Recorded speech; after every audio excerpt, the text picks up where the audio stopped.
South block में कल cabinet की आखिरी बैठक होगी क्योंकि कल ही पीएम मोदी का दफ्तर यानी पीएमओ नए भवन सेवा तीर्थ में शिफ्ट होगा। सेवा तीर्थ आधुनिक सुविधाओं से लैस है। इसके परिसर को 3 हिस्सों में विकसित किया गया है। सेवा तीर्थ 1 में प्रधानमंत्री कार्यालय का मुख्यालय होगा।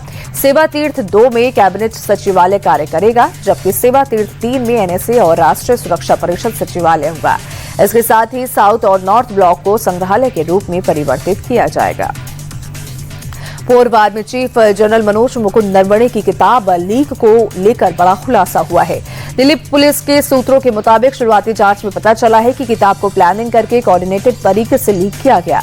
इसके लिए मिनिस्ट्री ऑफ डिफेंस की क्लियरेंस को भी बाईपास किया गया।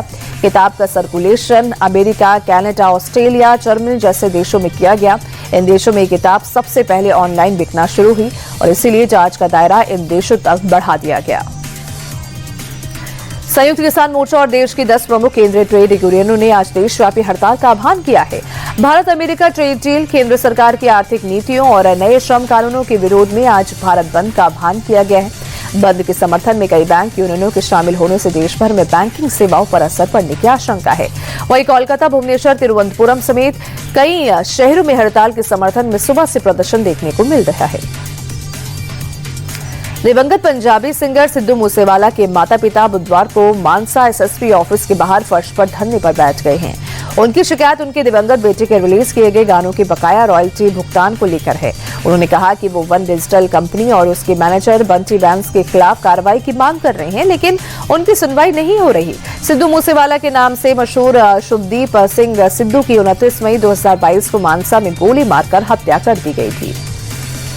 क्लास 12 की कॉपी चेकिंग और मार्किंग को लेकर सीबीएसई ने एक बड़ा फैसला लिया है। सीबीएसई ने क्लास 12 के लिए एक बार फिर ऑन स्क्रीन मार्किंग यानी ओएसएम शुरू करने का निर्णय लिया है। इसका सीधा मतलब यह है कि सीबीएसई बोर्ड 12th क्लास के छात्रों की कॉपियां अब डिजिटली चेक करेगा। वहीं ऑन स्क्रीन मार्किंग फिर शुरू करने का मकसद असेसमेंट प्रोसेस में एफिशिएंसी, ट्रांसपेरेंसी और एक्यूरेसी को बढ़ाना है। उत्तर प्रदेश के मुजफ्फरनगर में पुलिस को बड़ी सफलता मिली है। पुलिस ने कुख्यात अपराधी को एनकाउंटर में मार गिराया। अमजद पर 50,000 का इनाम घोषित था। उस पर हत्या, लूट और चोरी समेत 40 केस दर्ज थे। मुठभेड़ के दौरान दरोगा और सिपाही भी घायल हुए, जिनको अस्पताल में भर्ती कराया गया। फिलहाल दोनों खतरे से बाहर हैं। बदमाश के पास से एक पिस्टल भी बरामद हुई। अमजद की यूपी के अलावा दिल्ली, हरियाणा, राजस्थान और उत्तराखंड पुलिस को भी तलाश थी। मथुरा फैमिली सुसाइड केस में तंत्र मंत्र का एंगल सामने आया है। घर से तंत्र मंत्र का सामान भी मिला है। मनीष नाम के शख्स ने महावन इलाके में अपने घर में सुसाइड कर लिया था। उससे पहले उसने अपने 3 बच्चों और पत्नी की हत्या की, फिर खुद भी करंट लगाकर खुदकुशी कर ली। मनीष नाम के शख्स ने मौत से पहले एक वीडियो भी बनाया था, जिसमें उसने कहा था कि अपनी मर्जी से सभी लोग आत्महत्या कर रहे हैं। दिल्ली से सटी गाजियाबाद के एक होटल में चलाए जा रहे सेक्स रैकेट का पर्दाफाश हुआ है। पुलिस ने होटल में छापेमारी कर रैकेट में धकेली गई 11 लड़कियों को आजाद कराया है। गाजियाबाद पुलिस ने वैशाली इलाके के सरोवर पोर्टिको होटल में छापेमारी के बाद इस रैकेट को चलाने वाले होटल के मैनेजर समेत 3 आरोपियों को गिरफ्तार किया। रैकेट में शामिल 4 और लोग मौके से फरार हो गए। पुलिस उनकी तलाश कर रही है। दिल्ली की पीरागढ़ी ट्रिपल मर्डर से जुड़ा एक सीसीटीवी फुटेज सामने आया है। आरोपी तांत्रिक मर्डर से कुछ घंटे पहले सीसीटीवी फुटेज में दिखाई दिया। तांत्रिक अमरुद्दीन एक पोटली लेकर जाता दिख रहा है। धनवर्षा का झांसा देकर इसी ने तीनों को जहरीला लड्डू खिलाया था। आपको यहां बता दें कि कल तांत्रिक को पुलिस ने गाजियाबाद के लोनी से गिरफ्तार किया था।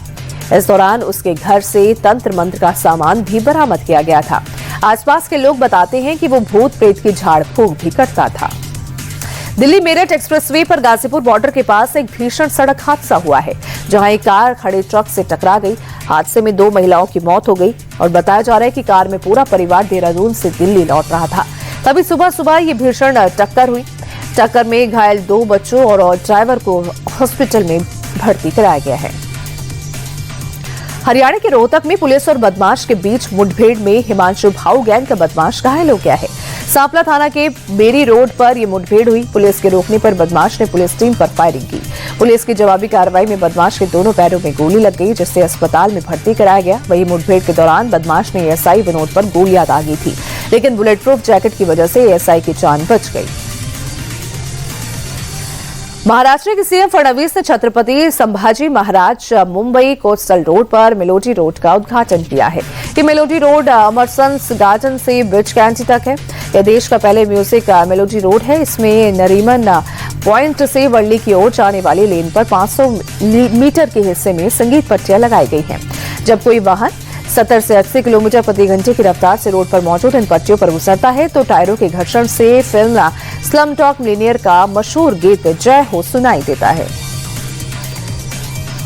जयपुर में फूड सेफ्टी टीम ने एक फर्म के गोदाम से अमूल कंपनी का 30,000 किलो एक्सपायरी माल जब्त किया है, जिसकी कीमत करीब 6 करोड़ बताई जा रही है। फूड सेफ्टी टीम के मुताबिक 3,000 कार्टन में अमूल ब्रांड के नूडल्स, केचप, मेयोनीज और एनर्जी ड्रिंक जैसे नॉन डेयरी प्रोडक्ट मिले हैं। इन प्रोडक्ट से मैन्युफैक्चरिंग और एक्सपायरी डेट को मिटाकर दोबारा नई डेट लगाकर बाजार में बेचने की तैयारी थी। फर्म के मालिक गगन आहूजा के मुताबिक उसने यूट्यूब से डेट बदलकर माल बेचने का तरीका सीखा था। बेंगलुरु एयरपोर्ट पर कस्टम विभाग ने बड़ी कार्रवाई की है। अधिकारियों ने 1.7 किलो चरस के साथ एक शख्स को गिरफ्तार किया है, जिसकी कीमत 4,25,000 रुपए बताई जा रही है। आरोपी बैंकॉक से चरस ला रहा था। कैंडी और मिठाई के पैकेट चरस में छिपा रखी थी। वहीं फिलहाल पुलिस ने आरोपी के खिलाफ एनडीपीएस एक्ट के तहत केस दर्ज कर लिया है। भोपाल में पुलिस ने बड़े स्तर पर कॉम्बिंग गश्त करते हुए रानी डेयरी पर ताबड़तोड़ कार्रवाई की। करीब 400 पुलिसकर्मियों की टीम ने रात 2 बजे दबिश दी। कार्रवाई में 31 पुरुष और 8 महिलाओं के साथ 39 लोगों को गिरफ्तार किया गया। दबिश के दौरान करीब 1 करोड़ रुपए कीमत का 644 ग्राम से ज्यादा सोना जब्त किया गया। पूरे शहर में चलाए गए अभियान में 408 बदमाशों को पकड़ा गया है।